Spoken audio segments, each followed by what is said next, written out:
Isang mapagpalang araw sa inyong lahat. Maraming salamat mga binibini at mga ginoo. Taos-puso ang aking pagpapasalamat sa mga nag-imbita sa akin bilang tagapagsalita ngayong araw. Ang pinakalayunin ko ay dalhin kayo sa kasaysayan ng dulaang Pilipino at magbahagi sa inyo ng mga kaalaman tungkol dito. Kaya halina at ating tatalakayin. Sa kasalukuyan ay mayroon ng iba't ibang uri ng dula sa Pilipinas. Kagaya na lamang ng mga dulang panradyo, mga dulang pantelebisyon, mga dulang panlansangan, at mga tulang padula. Ngunit bago ang lahat, ay atin munang aalamin kung ano nga ba ang dulaang Pilipino. Ang dulaang Pilipino ay ang sining ng pagtatanghal ng mga dula na isinusulat sa wikang Pilipino o mga wika sa Pilipinas. Ito ay naglalaman ng mga pagsasalaysay, mga talumpati, musika, mga sayaw at iba pang anyo ng sining na nagpapahayag ng mga kwento, iba't ibang karanasan, iba't ibang mga damdamin ng mga Pilipino. Karaniwang ginagamit ang dula upang ipakita ang kultura, mga tradisyon at mga isyu at suliranin sa lipunan ng Pilipinas. Ang dulaang Pilipino ay may malaking kahalagahan sa lipunan at kultura ng Pilipinas sa maraming paraan. At ito ang mga sumusunod. Una, pagpapahayag ng identidad. Ang dula ay nagbibigay buhay sa mga kwento at karanasan ng mga Pilipino. Ito ay naglalantad ng kanilang mga saloobin, mga pananaw at pagpapahalaga. Pangalawa, pagsasalaysay ng kasaysayan. Ipinapakita ng mga dulang Pilipino ang mga pangyayari sa kasaysayan ng bansa, pagpapalaganap ng kamalayan sa mga mahalagang pangyayari at personalidad sa kasaysayan ng Pilipinas. At pangatlo, pagpapahalaga sa wika. Ang pagsusulat at pagtatanghal ng mga dula sa Pilipinas ay nagpapalakas sa paggamit at pagpapahalaga sa wikang pambansa. At pang-apat ay edukasyon. Ang dula ay isang epektibong paraan upang magbigay aral at magpaliwanag ng mga konsepto at aral sa madla, lalo na sa mga paaralan at komunidad. Panglima, ito ay paganyak. Paganyak dahil ito ay nagbibigay ng inspirasyon at pag-asa sa mga manunood. Ito ay nagpapakita ng kilos sa kanila upang maging bahagi ng pagbabago at pag-unlad ng lipunan. Sa pangkalahatan, ang dulaang Pilipino ay mahahalaga sa pagpapalaganap ng ating kultura, pagpapahalaga sa ating kasaysayan ng ating mga nakaraan at sa ating wika, maging sa pagpapalakas at pagkakaisa at pag-unlad ng ating bansa. Ang kasaysayan ng dulaang Pilipino ay malalim na mga ugat sa pre-kolonyal na panahon hanggang sa kasalukuyan. Narito ang ilang mahahalagang yugto at mga kaganapan sa kasaysayan ng dula sa Pilipinas. Una, panahon bago dumating ang mga Kastila. Sa panahong ito, mayroon ang mga tradisyonal na pagsasali ng mga kwento at mitolohiya sa pamamagitan ng pantomina, sayaw, at mga musika. Ang mga ito ay ipinapakita sa pamamagitan ng mga pagtatanghal sa mga plaza at iba pang pampublikong lugar. Ang pangalawa naman ay ang panahon ng kolonyalismo. Sa panahon ng pananakop ng mga Kastila ay ipinakilala ang mga dulang relihiyoso, katulad na lamang ng pasyon at dulang pangkatatawanan o komedya, na karaniwang naglalaman ng mga mensahe ng Kristyanismo at pangtanggap ng mga pamamahala sa mga Kastila. At ang pangatlo ay ang panahon ng himagsikan.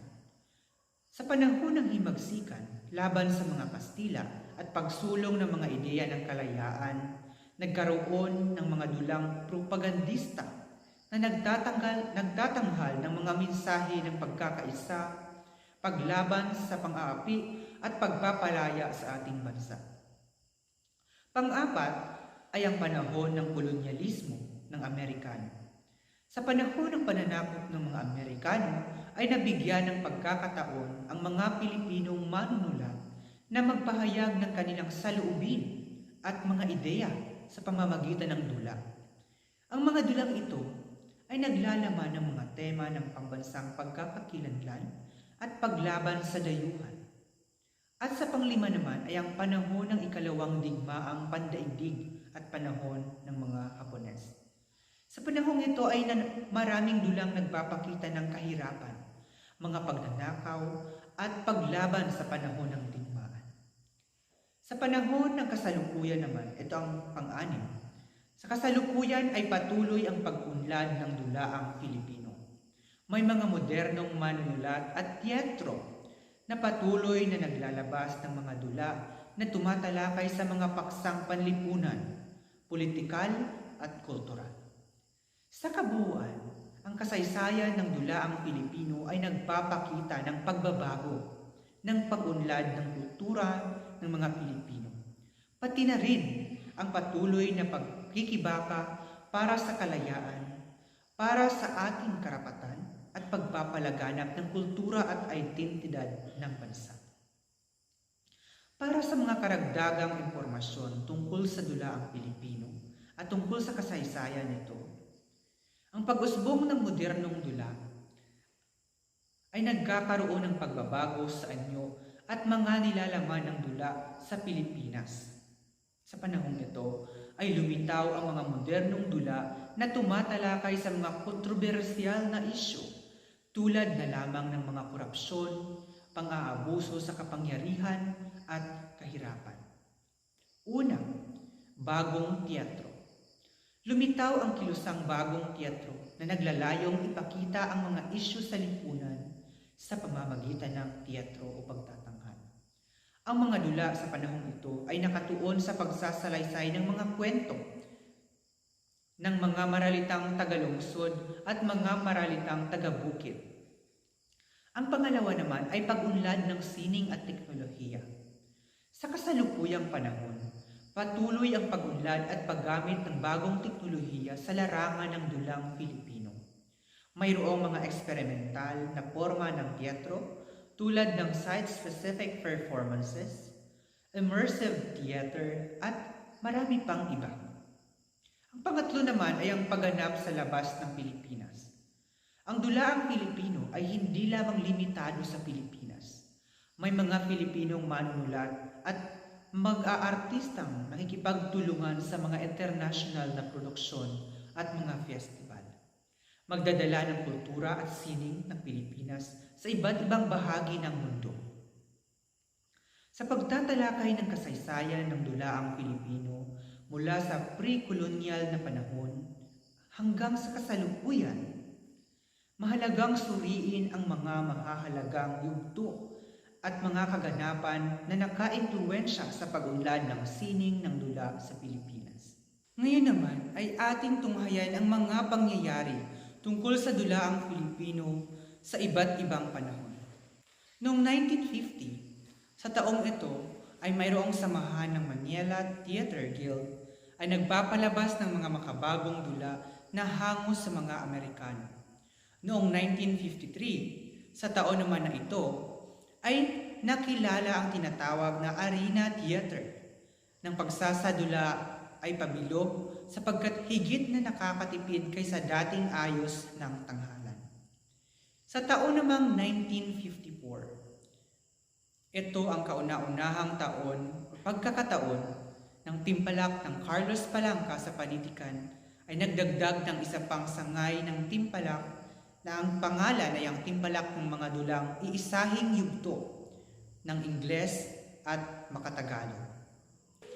Noong July 4, 1954, ay una namang nagwagi ang isang dula sa timpalak ng Carlos Palanca.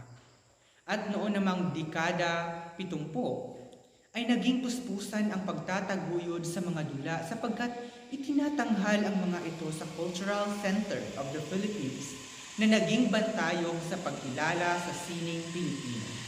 Pagdating naman ng dekada 80, ay hindi naging mapangako sa larangan ng dulang pangtanghalan sapagkat hindi ito na itatanghal sa mga lehitimong tanghalan. At sa panahon naman ng mga Hapones, sa panahong ito, ang dula ay nagkaroon ng puwang sa lipunan at nangako ng magandang hinaharap. ay atin namang tatalakayin ang iba't ibang manunulat ng dula. Una na riyan ay si Hermogenes Ilagan, isang bantog na mandudula at kilala bilang ama ng dula ang Tagalog. Isa sa kilalang manunulat sa dula sa gintong panahon ng teatrong Pilipino. Siya ang nagtatag ng kumpanya Lirico-Dramatica, Tagala de Gatchalian e Ilagan noong 1902. Sila ang nagtatanghal sa iba't ibang bahagi ng Luzon, kagaya na lamang ng Bulacan, Laguna, Nueva Ecija, at sa Quezon. Ang kanyang mga akdang isinulat, kabilang na riyan ang Buhay nga Naman, ang Buwan ng Oktubre, Building Divorcio, Dahil kay Ina, Dalawang Hangal, Di Dios, El Dinero, Ilaw ng Katotohanan, Kagalingan ng Bayan, Venus, Wagas na Pag-ibig, Dagla ni Reta, Isang Onot Zero, Sentro Perikultura, Panarak ni Rosa, Punyal ni Rosa, at Losya Electoral at marami pang iba.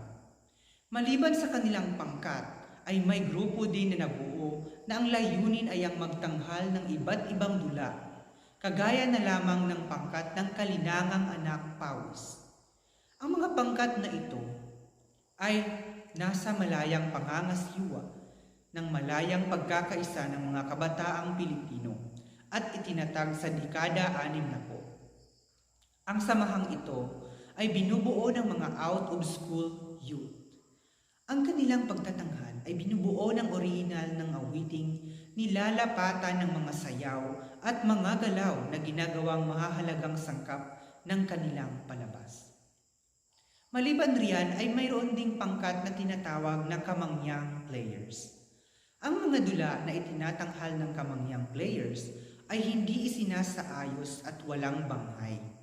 Ang mga dula na itinatanghal sa pangkat na ito ay maituturing na sanaysay na binibigyan ng isang interpretasyon sa mga nagsipaganap sa pamamagitan ng kilos ng mga katawan. Kung kaya ay isinasadula nila ito sa saliw ng musika na walang salig ng mga salitaan at mga dialogo. Maliban riyan ay nandiyan din ang dulaang politaryo. Sa panahong ito ay namutiktik ang mga dulang panlansangan o street theater. Ang dula na ito ay may layuning magbigay kabatiran tungkol sa karapatan ng eksploitasyon at mga tao.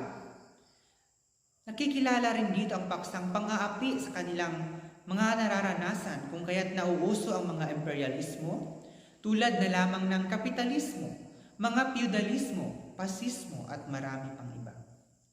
Pangunahing layunin din ng dulang panlansangan ang magbigay ng kasiyahan, ng manghikayat, makapagkilos ng mga tao upang magkaroon ng kalutasan ang suliranin na kinakaharap ng bansa. Iilan pa sa mga kilalang manunulat ay si Joel Lamangan. Siya ay kilala bilang mahusay na aktor at batikang direktor. Tinagurian din siyang Carnation Baby kung saan nanalo siya sa edad na wala pang 1 taong gulang. Iba pang manunulat ay si Lutgardo Labad. Siya ang nagdisenyo at nagpalakad ng inayos na silabos ng Central Institute of Theater Arts in Southeast Asia. Kilala siya bilang Garden. Kilala ng mga lehitimo bilang isang mahusay na aktor sa tanghalan. Isa pa sa kilalang manunulat ay si Socrates or Socrates Topacio. Bagong tao pa lamang siya ay sumali na siya sa PETA noong 1969. Dahil sa kanyang husay sa pagganap ng ilang produksyon ng PETA, siya ay naging direhe at ang pinakauna ay naging una siyang direhe sa Ang Piging noong 1973. Naging direktor din siya sa unang palabas na puppet sa Pilipino sa telebisyon na pinamagatang Batang Pinoy. Iba pang manunulat ay si Brenda Fajardo. Kilala siya bilang mahusay na artista at mahusay na printmaker. Iba pang manunulat ay si Zenaida Amador, isang mahusay na manunula sa bansa. Tinangkilik siya sa kanyang likhang sining. pinagkalooban ng Gawad Parangal para sa kanyang nagawa. Kabilang dito ang The Outstanding Woman of Society Awards for Performing Arts. At kasunod ay si Severino Reyes. Siya ang nagpapakilala ng Arena Theater sa Philippines. Siya rin ang nagsulat ng Lula Basyang. Siya rin ay tinaguriang ama ng Zarzuela, isang direktor, manunulat ng dula, at siya ang unang patnugot ng liwayway. Siya ang nagsisibing pangulo ng Aklatang Bayan at ginawang kasapi ng ilaw ng panitig.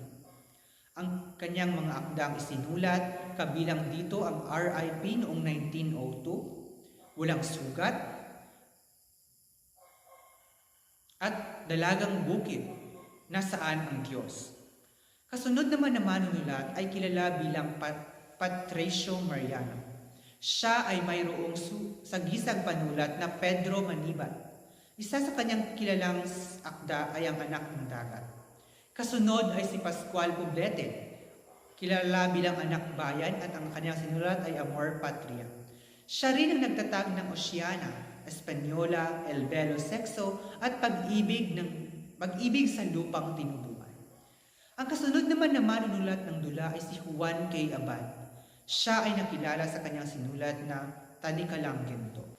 Isa rin sa kilalang manunulat ng dula ay si Jose Maria Rivera. Ang kanyang sinulat na dula ay ang Mga Kamag-anak. Kasunod naman na manunulat ay si Juan Cruz Matapang. Ang kanyang akda na Hindi Ako Patay. Kasunod si Pantaleon Lopez na nakilala sa kanyang mga dula kagaya ng Apo-Apo, Masamang Kaugalian, Ang Araw na Lumubog sa Pilipinas. Sinulat niya din ang La Independencia, Nyora Panchay, Tandang Tagalog, Zarzuelang Asamblea, Katubusan, Muling Pagsasampalataya. Kanya rin sinulat ang Dancing School, Lilikwente, Masamang Kaugalian, Inferno, Bagong Inferno at Rosa. Kasunod naman na manunulat na nakilala bilang mandudula ay si Juan Soto Crisostomo. Ang kanyang sinulat ay ang Ala Diyos o Nangangahulugang Walang Diyos. Kasunod na manunulat ay si Pedro Paterno na nakilala sa kanyang dula na Buhay ni Rizal, Magdapyo Opera noong 1903, La Alianza Soñada at sinulat na ang Ninay. Kasunod naman ay si Julian Cruz Balmaceda na kilala sa kanyang sagisag panulat na Apakul. Siya ang tinaguriang haligi ng panitikang Filipino, isang kwintista, nobilista at mananaliksik. Nakilala rin siya sa kanyang mga sulat kagaya ng Lienda Negra, Sakay, Sambuanga, Mahiwagang Violin at Ang Peso ni Aneta. Isa pang manunulat na kilala sa dulaang Filipino ay si Aurelio Tolentino. Isa siyang mandudula, isang nobilista, isang orador ng wikang Espanyol at ng wikang Tagalog. Isa siyang pampango at katipunero. Ang mga dula na kanyang naisulat ay ang Kahapon, Ngayon at Bukas. Kabilang din dyan ang Sumpaan, ang Pilipinas at ang Espanya, Rizal e los Reyes, Sinukuan, ang Makata, La Rosa, Manood Kayo, Bagong Kristo at ang Luhang Tagalog. Siya rin ang bumuo ng samahan na Junta de Amigos. Sa pagpasok ng mga Hapones, ang mga dula ay karaniwang ginagawa sa Metropolitan Theater. Tinatawag din itong stage shows. Ginagawang libangan ng mga tao ang mga dula sa panahong ito. Ang karaniwang suot sa panahong ito ay ang Barong Tagalog at ang Balintawak. Nakilala pa rin sa panahong ito ang Zarzuela na ginagawa lamang tuwing may kapiyastahan. Ang Zarzuela ay dulang may sayawan at kantahan.